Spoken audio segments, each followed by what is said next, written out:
भारतीय राजनीति में 90 का दशक गठबंधन सरकारों के बनने और ढहने के लिए जाना जाता है।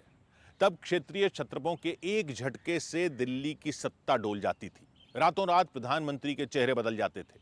इसी कमजोरी का फायदा दुश्मन देश भी उठाने लगे थे। राजनीतिक अस्थिरता का फायदा उठाकर पड़ोसी दुश्मन ने पहले पंजाब और फिर जम्मू कश्मीर में आतंक की आग भड़काई।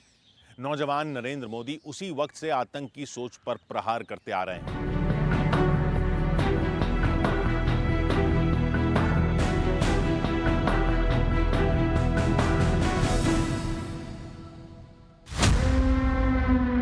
दिसंबर 1989, नई दिल्ली।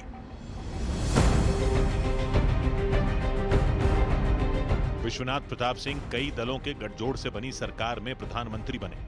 सरकार में बीजेपी और लेफ्ट पार्टियां भी शामिल थीं। कांग्रेस से बगावत कर जनता दल में शामिल हुए मुफ्ती मोहम्मद सईद को विश्वनाथ प्रताप सिंह ने देश का गृह मंत्री पद सौंपा। गृह मंत्री बनने के 6 दिन बाद ही आतंकियों ने मुफ्ती मोहम्मद सईद की बेटी रुबैया सईद का अपहरण कर लिया। दहशतगर्दों ने गृह मंत्री की बेटी की जान बख्शने के बदले 5 खूंखार आतंकियों की रिहाई की मांग रखी। किडनैपिंग कांड का अंत 13 दिसंबर 1989 को हुआ।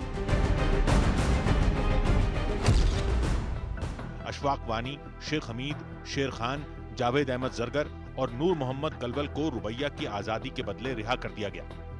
हालांकि रुबैया का अपहरण सिर्फ एक शुरुआत भर थी।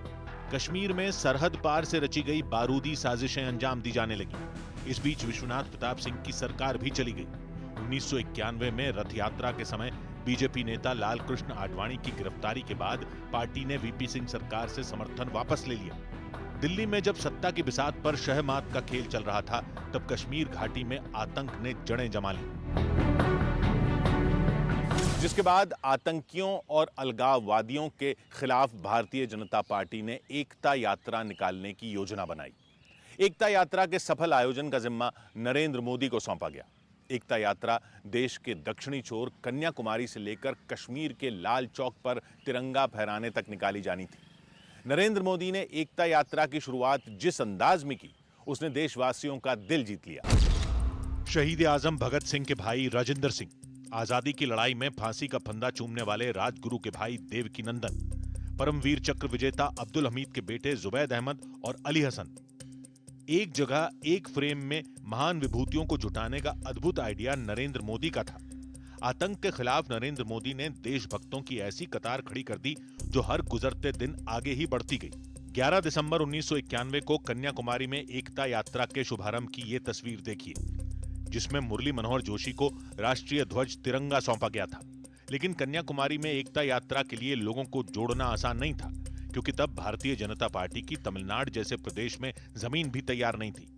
ऐसे में नरेंद्र मोदी ने देश भर से कार्यकर्ताओं को कन्याकुमारी तक आने का आह्वान किया।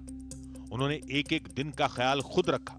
एकता यात्रा में शामिल रहे केतन देवानी बताते हैं कि नरेंद्र मोदी ने उन्हें किस तरह एकता यात्रा में जोड़ा। मुझे त्रिवेंद्रम जाना था, वहाँ से फिर कन्याकुमारी से एकता चलने वाली थी। तो मैंने अनंत भाई को बताया कि भाई मैं आऊँगा तो मैं क्या करूँगा त्रिवेंद्रम में आकर, मुझे तो कोई जानता नहीं है, मैं कैसे आऊँगा। बोले तुम चिंता मत करो, मैं खुद तुम्हें लेने आऊँगा स्टेशन पर। तो जब मैं त्रिवेंद्रम पहुँचा तो सच में नरेंद्र भाई स्वयं वो लेने मुझे स्टेशन पर आए। एकता यात्रा में नरेंद्र मोदी दूसरों का ख्याल रखते थे, लेकिन उनकी फिक्र कौन करता था, ये जानिए यशोधरा राजे सिंधिया से। आदरणीय मोदी जी के दरवाजे पे उनने 1 बजे रात को खटखटाया, तो मोदी जी आश्चर्य होके निकले बाहर अपने कमरे से। तो उन्होंने कहा, जी राजनाथ जी क्या? और ये दूध, ये जिसमें मैंने थोड़ा सा हल्दी डाला है ताकि आपकी सहूलियत ठीक हो, आप इसको पीजिए ताकि आपको आगे के लिए भी तकलीफ नहीं होगी। तो राजमाता साहब जैसी हस्ती इतनी बड़ी तैयार हैं सबको देखने के लिए। हम लोग जो यात्रा में लगे हुए हैं एक एक को पूछ रही हैं। तो वो चीज़ मोदी जी हमेशा रिपीट करते हैं जब हम जैसे लोगों से मिलते हैं कि मैं भूल नहीं सकता। बीते साल एक टीवी इंटरव्यू में नरेंद्र मोदी ने बताया कि उनका 5 दशक पहले से तमिलनाडु आना जाना रहा। 70 के दशक में कन्याकुमारी में बने विवेकानंद रॉक मेमोरियल से नरेंद्र मोदी का जुड़ाव था। आपातकाल के दिनों में नरेंद्र मोदी भूमिगत रहने के दौरान पूरे देश में घूमे थे, तब भी तमिलनाडु आए थे। एकता यात्रा को सफल बनाने में उनकी पहले की दक्षिण भारत की यात्रा बड़े काम आई। लेकिन 14 राज्यों से गुजरकर कश्मीर के लाल चौक तक पहुंचना कतई आसान नहीं था। यात्रा बहुत लंबी थी। सभी राज्यों में अलग अलग प्रभारी थे। इनका कोऑर्डिनेशन नरेंद्र मोदी करते थे। इस सब के बीच उन्हें आतंकियों को मुंह तोड़ जवाब देने वाले ओजस्वी भाषण भी देने होते थे। पीएम मोदी पर न्यूज 18 की खास सीरीज जारी है। कल रात 10:15 पर देखना ना भूलें।